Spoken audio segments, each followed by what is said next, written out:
welcome to the CNBC TV 18 special. I'm Shireen Bhan. We're coming to you live from Davos 2024. You've seen a slew of headliners here on CNBC TV 18, and joining me now is the RBI Governor, Shaktikanta Das. Mr. Das, always a pleasure. Thank you so much for joining us here on CNBC TV 18. You're quite the envy here of everyone in Davos. Mr. Das, I was looking at a press conference that you were doing a few days ago as you arrived in Davos, and many were sort of almost, saying that they were feeling jealous of the position that you find yourself in. It's now good morning, and thank you for having me here. Now, I can't say how others are looking at India, but I think the journey has been quite challenging, almost for every country, especially in the last 4 years, which I have described elsewhere as the period of great volatility. And the volatility and the challenges on the global scale are still continuing. So amidst all these challenges, I think India has navigated very well. The various authorities, agencies, and in the case of the Reserve Bank, I think overall India has navigated well. In terms of macroeconomic stability, macroeconomic growth, in terms of financial stability, in terms of monetary policy actions and their outcome and bringing inflation under control, I think India is today well placed. It showed its resilience, and India is well placed and also well placed to deal with many emerging challenges. But having reached this point, I think what is now the focus, which should now be the focus, and what is our continuing focus, is to maintain that stability, maintain that resilience, and work towards improving it and strengthening it further. India is on the whole doing well, and will continue to do well as per the current indications. Let me pick up on that comment that you made, and you have called it a period of great volatility between 2020 and 2023. On the back of the conversations that you've had here in Davos, as well as some of the emerging uncertainties, for instance, the attacks that we are seeing on the Red Sea, etc., what is the outlook now as far as 2024 is concerned? Domestic, of course, as you rightly pointed out, much more stable, relatively calmer. But what about the global factors that we will need to be watchful of? You see, all these global geopolitical flashpoints are evolving. Around the Red Sea region, how it will evolve in the coming days, we have to wait and see. Only the time will tell. As things stand today, India will be able to deal with the existing challenges, but we have to see how it all plays out in the future weeks or months. And this kind of uncertainty, I think, is what is making policy making really that much more complex. Speaking of complex policy challenges, the central banker's dilemma and the central banker's challenge at this point in time is that there is a clamor from industry, from consumers, perhaps even from government, to cut rates. But there is a fear and the risk that if you move too prematurely or too early, you could in fact cause more disruption and upset things further. I know you've firmly said that there will be a change in stance or a cut only if we get to 4% on a sustainable basis. But as a central banker, and you've been talking to other central bankers here as well, isn't that the big challenge and the big dilemma for you? I think, you have partly answered the question. You see, the markets all over the world, the markets are running ahead of the thinking of the central banks. In India, you mentioned that there is an expectation from various quarters about a rate cut and all that. Frankly speaking, the serious players in everywhere, whether it is the industry or the private sector, or it is the analysts or the economists or the serious the market players, in the context of India, I don't think anybody is expecting a rate cut now. In most of the advanced economies, the markets and the stakeholders and the market players, their assumptions, it is ahead, they're overrunning their central banks. So far as India is concerned, I think the thinking of the central bank and the thinking of the market participants, they are much better aligned. In inflation, with regard to inflation, I have said elsewhere that our policy has to remain actively disinflationary till we reach the target of 4% on a durable or a sustainable basis, and that is our current stance. You see, ultimately, why are we working towards this 4% inflation? Because a stable inflation, a stable what we call price stability, provides the support, the required support. It acts as a bedrock for growth, for sustainable growth. Otherwise, you will have off and on data of growth doing well, then again slipping back. And a premature, you are right, absolutely right in saying that any premature pivot in our policy, it can be very, very costly for the economy. You know, you talked about growth, sir, and the NSO advanced estimate has pegged growth higher than the RBI's estimate. On the back of the data that we are looking at today, do you believe that there is an upside projection or growth could do better than your own estimates? You see, we said 7% for the current year. Our earlier projection for current year, that is 23-24, was 6.5%. In October, in end October, when I said, in one of the events and followed up by our monetary policy statement, when we said 7%, our previous number was 6.5%, and I think the market was also around 6.5%. That time, 7% was seen as optimistic. But subsequently, the NSO, that data which came about a month later, so naturally they had a later period data. And NSO has access to several data to which we don't have access. Now 7.3, and in fact in the monetary policy conference, we had said, in fact the Deputy Governor had said that, it's actually 7% is a conservative estimate. So we were expecting that it can exceed 7%, but we wanted to be absolutely, absolutely sure about our number. Even for next year, I have said yesterday that the growth momentum is a momentum of economic activity is well maintained, and next year growth will be touching 7%. And when that happens, for 4 consecutive years, successive 4 years, India would have recorded a growth of 7% or more. So confident as far as growth is concerned? We are confident. Unless, we are confident, unless I am confident, I will not say. I will not speak about it. I'm sure about that. But let's talk about what's happening as far as the markets are concerned. And yesterday, we saw a significant impact on the banking sector, on the banking stocks in specific. HDFC Bank came out with its numbers. There is a concern now as far as deposit as well as credit growth is concerned, and deposit growth not keeping pace with credit growth. Are you concerned about that? You see, our deposit growth, if you see the last 1 or 2 years, the deposit growth has been around 12 to 13%. The credit growth has been about 15%. Now, obviously, you see, it's not that you get X amount of deposit and you extend that X amount as a loan. It's not like that. Each loan that you extend, money creates money. The money multiplier happens in the market. So obviously, the credit will be little, will always be little higher. Now the question is whether it is unduly higher or it is sort of has a correlation with your deposit base. At the systemic level, at the individual entity level, at the moment, we don't see any risks. We are doing our regular, our supervision has become much more intense. We have now an ongoing method of our supervision is ongoing. It's not once in a year annual inspection or annual supervision of the banks. So at the moment, the Indian banking sector at the systemic level is very robust. Even at individual entity level, it is very robust with regard to stock prices, the stock market prices. You see, stock markets have their own dynamics, and stock market, the prices, share prices in the stock market do not necessarily reflect the fundamentals of a company. I'm talking in general terms, not with reference to a particular bank. Generally, if you see, the stock prices are determined by so many other factors and do not necessarily reflect the fundamentals of a company. You have examples in every sector, whether it is the financial services or banking or any other sector you look at.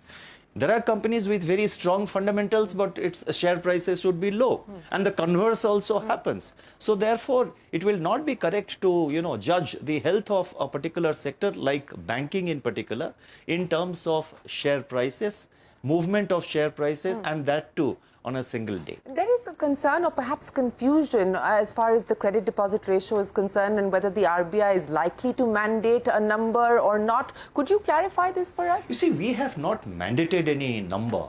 I think there was, let's leave that. But what I would like to say very clearly is that we have not mandated any number. that this shall be the credit deposit ratio. We have not, and at the moment we don't propose to, because credit deposit ratio is just one of the parameters to assess the health of a bank. There are several other parameters. So you have to look at it all in totality.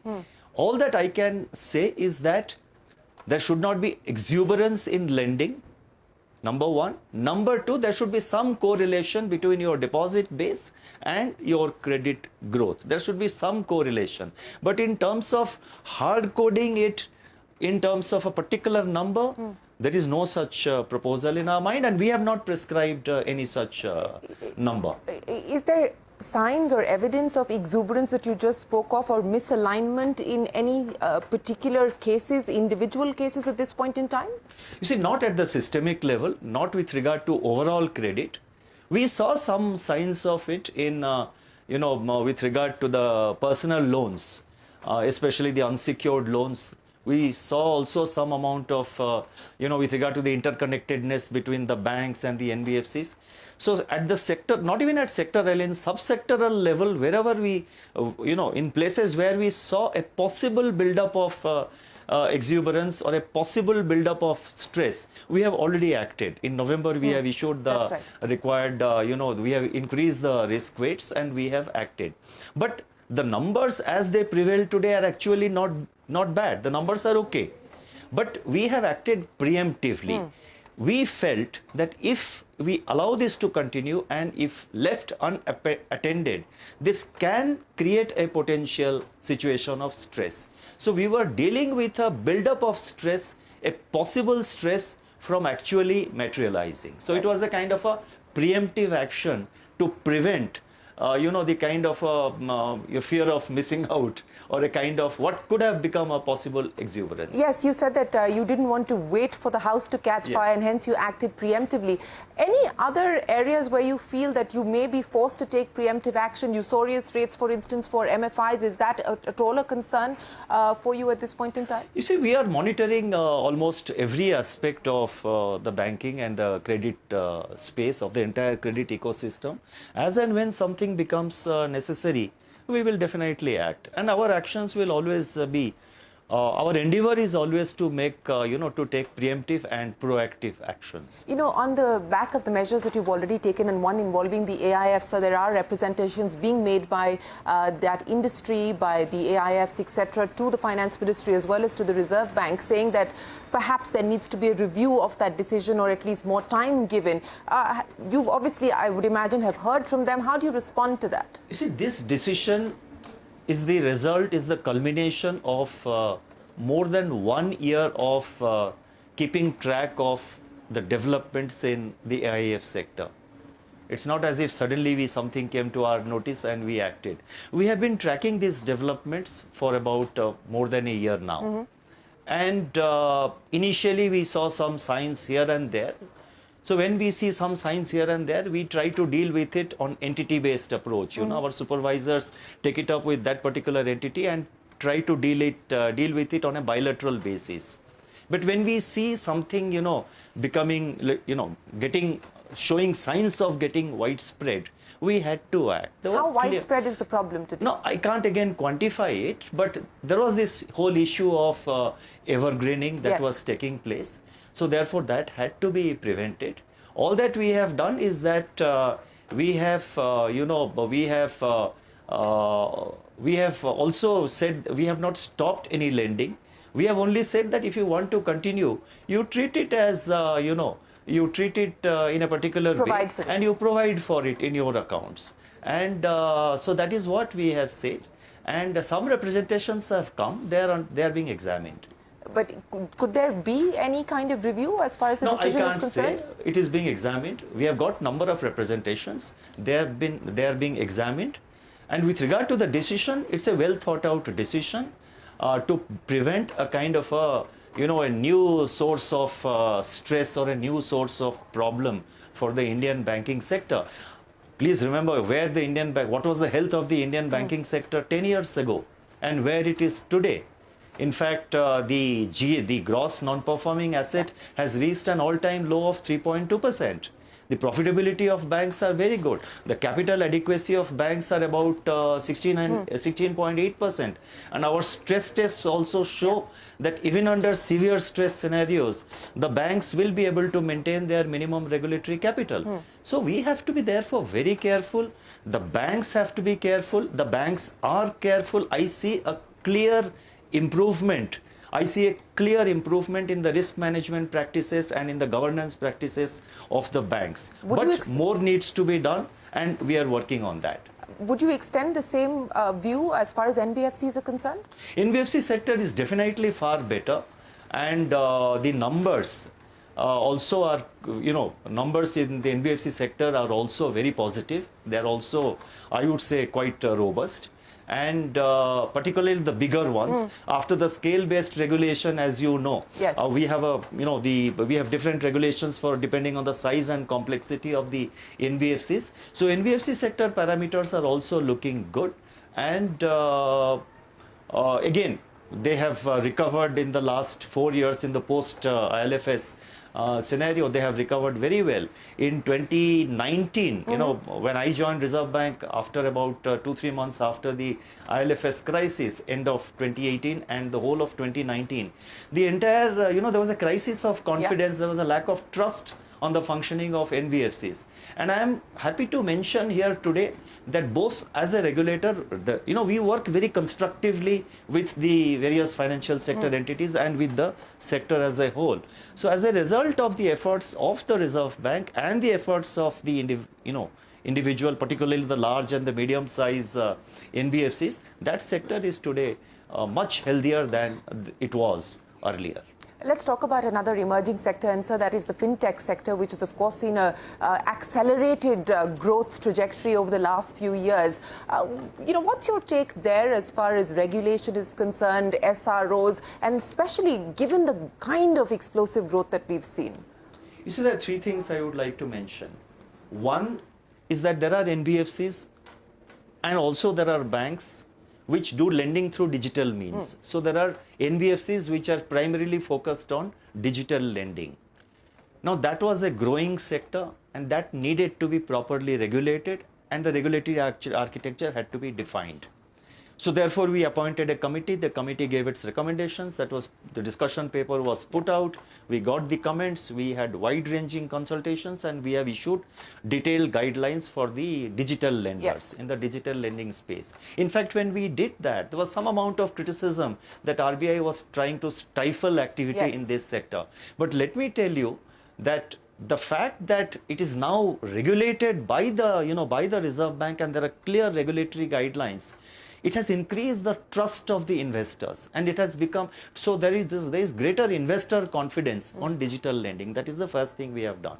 With regard to fintech companies which act, they are not lenders themselves, but they provide technology solutions to lenders, and they come out with products, and they act as third-party service providers to regulated entities of Reserve Bank, like the banks and NBFCs. There also we have issued instructions to NBFCs and to the banks with regard to the code of conduct and with regard to the practices that should be followed by their third-party service providers. And the bank, that is the regulated entity of the Reserve Bank, whether it's a bank or a NBFC, so far as we are concerned, he will be accountable.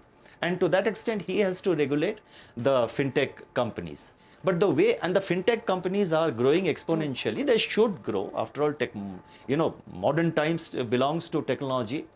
RBI, we are clearly focusing on supporting technology, encouraging technology. At the same time, we want to sort of have well-defined parameters where it evolves in the right direction without creating any potential stress, and keeping in mind the interest of the consumers, the interest of the, the customers in terms of interest rates, in terms of safety of their money. So therefore, we have thought about this SRO, the self-regulatory organization, which will be an intermediary body between, and there could be more than one SROs, Whether we should have a single one or multiple ones, if multiple, then how many should be, is a part of a discussion paper which we have just uploaded, Yes. released last week with regard to, I think earlier this week, Right. with regard to the, or was it last Friday, whatever, very recently on the SRO in the fintech sector. Correct. Our idea is that this self-regulatory body will have the fintech companies themselves as its members, and they will act as an interface between the Reserve Bank and the fintech companies, and certain amount of code of conduct, business ethics, and certain business practices, certain minor details can be left to the SRO to deal with under the overarching principle-based regulation which we will prescribe. Then the SRO also will be closer to the fintech players. He will be in a position to have a better sense of how technology is evolving, and he will be able to keep us also apprised that this is the direction in which things are happening. So therefore, on the whole, to sum up a long answer, our effort is mainly to see that the fintech ecosystem grows and grows in a robust manner in India, but it should grow in a proper regulated environment so that the interest of customers are well protected, and it's a kind of a sustainable growth which is achieved, not that we one-off kind of growth which happens and then suddenly it crashes. The growth of that sector has to be sustainable. Well, you talked about modern times and technology, and the Reserve Bank and you particularly have emphatically said no as far as cryptocurrency is concerned. Globally, we've just seen an ETF being given the go-ahead, but no change in position as far as cryptos are concerned? You see, let us differentiate clearly. There's a clear difference between the underlying technology of the so-called cryptocurrencies and the cryptocurrency as a product which is basically a speculative product. The underlying technology has been there. The underlying technology will be there. We are using blockchain. For example, blockchain, we are using it in our CBDC trial project. Blockchain has many applications. It will grow. It needs to grow. We are using it. There are many users who are also using it. Tokenization also needs to grow. Tokenization will facilitate what you call a large value asset. It an ordinary individual who doesn't have the affordability can become a part owner of a high valued asset. That is what blockchain will facilitate. That is what tokenization will facilitate. That is the technology part of it. The technology part of it needs to grow, but the product which is bought and sold in the market, which is traded, it is a highly speculative activity. It has got several downsides which can pose risks to financial stability. So we need to clearly differentiate. Technology has to grow. That's what I said. We have problems with regard to the product of what is called cryptocurrency, which is sort of being marketed. It is a speculative product, and it is being sort of marketed as an asset. Let's leave it at that. Yeah, one of the other issues that I want to take up with you is your comment saying that institutions like the IMF, etc., need to take a much more balanced, nuanced view of emerging markets like India. And you said this in the context of currency management and the IMF's change as far as classification is concerned. What is it that you believe they're failing to perhaps recognize or understand, the nuancing that they're failing to recognize or understand? I think it should be recognized that an emerging market, it's not an India problem. It's an emerging market issue. They should keep in mind the fact that emerging markets have to ultimately protect their own economies. You have volatility in the international markets, in the financial market. You have volatility in the most powerful currency. The dollar index at one stage went up to about 114. Then it came down to about 101. Now it's holding around 103. And all this has happened in the last 2 years. So see the volatility there. Now, if that volatility translates and causes equal amount of volatility in the emerging market currencies, where will they go? What is the safety net that emerging market economies have? So emerging market economies have to sort of build up their own strength and build up their own buffers. In Reserve Bank, as a part of our active, we have, as a part of our explicit policy, we have embarked on strengthening and building up higher reserves. Our reserves are around $620 billion, at the moment. So individual emerging market economies have to insulate and protect their economies from the spillovers of the the global currency movements and the fluctuations. They have to ensure stability of their currencies. And by stability, what I mean is that undue volatility has to be, prevented. The Reserve Bank's intervention in the currency market is only to prevent excessive volatility. This has been the stated policy of RBI for so many years, and I would like to reiterate that that continues to be the policy of RBI. The stability of the Indian rupee, if you are trying to measure the stability, the question is what time period you look at. You pick up 11 months and say that during this period the rupee has remained stable. Yes, it has remained stable. But why the rupee has remained stable? Please look into, please do a deep dive and do the analysis. Rupee has remained stable because of India's strong macroeconomic fundamentals, because of stability of the Indian financial sector, because of return of forex, foreign capital inflows. The FPI inflows have increased. It's about 32.5 billion this year on net basis. FDI is about $10 billion, and India is one of the larger recipients. So Indian currency and our external sector is also very robust. With a forex buffer, the investors have greater confidence on India's ability to service its external obligations. With all these confluence of factors, naturally the rupee has remained stable. You have to recognize as the ground reality. You cannot just pick up 11 months and say that rupee has remained stable. You look at the 2-year horizon. After the Ukraine war in 2022, the rupee depreciated by about 10%. Now, so if you look at a 2-year horizon, the rupee depreciation is about 4 to 5%. And historically, if you see, even over last 5 years or 10 years, historically, if you see, the annual average depreciation of the rupee has been about 4.5%. Even now, the annual depreciation is 4.5%. So I think, we have said it in the in our reply, which is already published as a part of the RBI, our response to the IMF report. So what we are doing is that we would like to say and impress upon the the IMF, or for that matter any agency, to look at these ground realities and realize and appreciate the challenges which emerging market economies on the whole they face, and their priority is to protect their domestic economies. You cannot take away that right from these countries. Speaking of ground realities, sir, let me talk to you about private capex. And you did say that there are signs indicating that we are seeing an uptick as far as private capex is concerned. Where do you see that? And, where are we in that cycle at this point in time? You see, capacity utilization of the manufacturing sector is about, has reached now 75%. And capacity, the capex is happening in several key sectors. First thing is the government capital expenditure has been quite strong in the last 5 years. That is continuing to drive growth. That is also generating private investment. Private investment is showing, first is the credit growth in India has been very robust. Of course, large part of it is going into, the retail part of the lending. But some amount of lending, if you talk to the banks, the leading banks in India, they are also seeing a lot of, the business interest and a lot of active proposals for lending for capex. But capex is actually happening in certain core sectors like steel, cement, petroleum, and I should say agricultural, products. And a lot of capex is also happening in startups and in the fintech companies. So that cycle has started.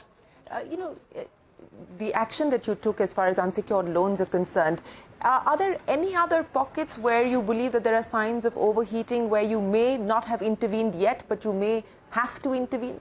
No, we are, we are very actively supervising our, the entire supervisory method of the Reserve Bank over the last 4-5 years. There has been a paradigm shift. And as and when we see any stress anywhere or any risk anywhere, we will act. So nothing at this point in time that you believe may lead to some preemptive action? It's a moving situation. Let us see. So, let's talk about the last 5 years, sir, as RBI governor. It's been a challenging time. You yourself, in your phrase, said a period of great volatility. What do you believe have been the hardest points to navigate through, what has been the most challenging aspect of maneuvering the RBI, of maneuvering the economy, of maneuvering the financial sector through the last 5 years? You see, every new challenge looks bigger than the previous one. Let me put it that way. In 2019, the scenario which prevailed in the NBFC sector with crisis of confidence in that sector, activities had come to a standstill. That appeared to be a very big problem. But then you had COVID and its fallout. Then you had the Ukraine war. Then synchronized monetary policy tightening. Now the new flashpoints in global, in geopolitics, in supply chains. So therefore, every challenge looks actually bigger than the previous one, and we have to remain prepared to deal with such challenges. For a central bank, it's never a dull moment. And our endeavor is to sort of live up to the expectations which the country has and, on us, expectations which people have from us.